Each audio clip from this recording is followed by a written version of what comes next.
कि हवा इतनी खराब है, पानी इतना खराब है, सब्जियों में इतना एडल्ट्रेशन है, नकली अंडे पकड़े गए कि 400 से 500 कुंटल पनीर नकली पकड़ा गया। खाक विकसित भारत की तरफ बढ़ रहे हैं हम। मैं तो बस एक बात कह रहा हूँ कि हवा इतनी खराब है कि लोगों की मौत हो जा रही है। पानी इतना खराब है, आपने देखा भी एमपी में कि इतने सारे लोग पानी पी के मर गए। सब्जियों में इतना एडल्ट्रेशन है कि आज से 10 साल पहले जो हमारे धनिये में खुशबू आती थी, हरे धनिये में, वो अब नहीं आती। हमारे अदरक में जो चरपराहट थी वो अब नहीं है। लेकिन आप अमेरिका जाएंगे, आप यूरोप जाएंगे, आप देखेंगे वहां का अदरक और वहां का धनिया अभी भी वैसा ही है।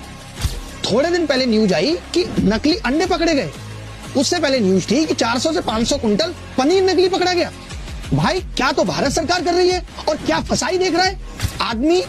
क्या सांस ले, क्या पानी पिए, क्या खाए, यहाँ पग पग पे सोचना है। और हम कहते हैं हम विकसित भारत की तरफ बढ़ रहे हैं। मुझे ऐसा लगता है कि हम अविकसित और असभ्य भारत की तरफ बढ़ रहे हैं, जहां हम समोसे की रेडी लगाने को, रेलवे स्टेशन पे कुली बनने को रोजगार कहते हैं। अगर ये रोजगार है तो ये विकसित देशों में तो नहीं है। ये रोजगार विकसित देशों में तो नहीं है कि होटल के रिसेप्शन से आपको कंबल खुद उठा के अपने रूम तक जाना है। अगर ये रोजगार है तो।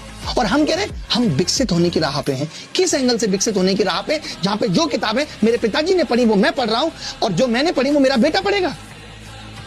ये हम एजुकेशन सिस्टम को अपडेट कर पाए। जो एजुकेशन सिस्टम 4 से 5 साल में अपडेट होना चाहिए वो यहाँ 15 साल में नहीं हो रहा। हम अपडेशन की खबर ले आते हैं, न्यू एजुकेशन पॉलिसी ले आते हैं और इंप्लीमेंटेशन के नाम पे कुछ भी नहीं है। सारा गेम तो प्रायोरिटी का है। हम चाहें तो एक देश एक चुनाव आज हमारे लिए प्रायोरिटी पे है, बट एजुकेशन थोड़ी है। हेल्थ का ये आलम है कि भी आपने देखा है एमपी में किस तरीके से लोगों को HIV वाला ब्लड चढ़ा दिया गया। ये हमारा हेल्थ पे फोकस है। आज कितने सारे गरीब लोग सही इलाज न मरने से मर जा रहे हैं। अभी सुनने में आ रहा है कि लास्ट 2 साल में जिन लोगों ने रेबीज की वैक्सीन लगवाई है वो वैक्सीन नकली थी।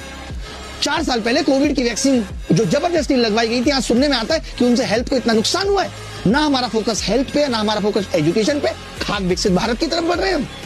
भाई मुझे इस देश से प्यार है, इसीलिए मैं ये सवाल कर रहा हूं और इसीलिए ये बात मैं जिम्मेदार लोगों से पूछ रहा हूं और आपके कानों तक भी पहुंचना चाहता हूं कि आप भी इस वादे पे एकदम भरोसा मत रखिए कि 2047 में विकसित हो जाएगा भारत। क्योंकि जो आदमी ये बात कह रहा है वो 2047 में नहीं होगा। आप किससे सवाल पूछोगे उस वक्त, उससे अभी पूछो। अगर मैं चंडीगढ़ के रास्ते पे हूं तो 1 घंटे के बाद अगर मैं सोनीपत और अगले 1 घंटे में मैं करनाल नहीं पहुंच रहा हूं, इसका मतलब मैं चंडीगढ़ कभी नहीं पहुंचूंगा, क्योंकि मैं उस रास्ते पे ही नहीं।